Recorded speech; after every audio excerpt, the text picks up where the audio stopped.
उफ्रा बिसायख'थियाव 52 नं तामुलपुर बिधानसभा बियाबनिफ्राय नोंथाङा इउपिपिएल दोलोनि जानानै देरहाबोनायनि उनावहाय आसाम बिधानसभानि जितु गोजां बोथोरनि सानबानि जथुम्मा दिनै जोबथि सान दा बे सानबायावहाय नों सासे गोदान एमएलए महरैहाय बाहागो लानो मोननानै माबादि मोनदों?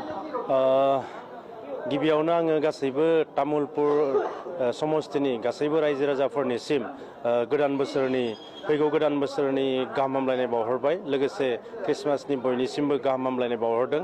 आङो तामुलपुर बियाबनिफ्राय गिबि खेब बिसायख'थियाव देरहानानै फार्स्ट टाइम एसेम्ब्लियाव बाहागो लादों। जोबोद गोजोननाय मोनदों।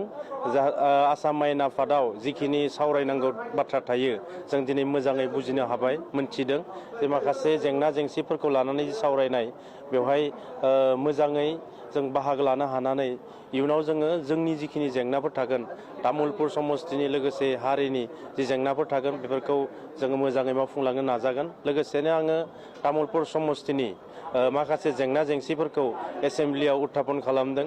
सोलोंथाइनि सायाव जेंना, दिनै बिटिआर एकर्डनि गेजेरजों माखासे भेन्सार स्कुल कलेजफोरखौ सरकारि खालामनांगौ बेनि सायाव मिनिस्टारा रिप्लाइ होदों।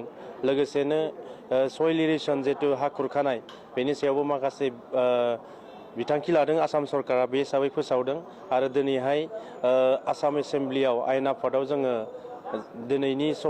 दिनै आङो गिबि खेब स्टार कुइसन मोननो हादों। दा बे स्टार कुइसनाव जोङो गोबां मेडिकेलनि जेंनाफोर दङ, बे मेडिकेलनि जेंनाफोरखौ सुस्रांनो थाखाय आङो आसाम सरकारनिसिम खावलायदों। बे हिसाबै बिथांमोना सुस्रांनायनि थाखाय राहा लानायनि थाखाय खोथा बुंदों। लोगोसे जेसेबां साब सेन्टारफोर दङ जायफ्रानो खामानियाव गैया बेफोरखौ नायबिजिरनो थाखाय खोथा बुंदों। लोगोसे जोबोद गोजोननाय मोनदों आसाम आयेन आफादाव बाहागो लानो मोननानै।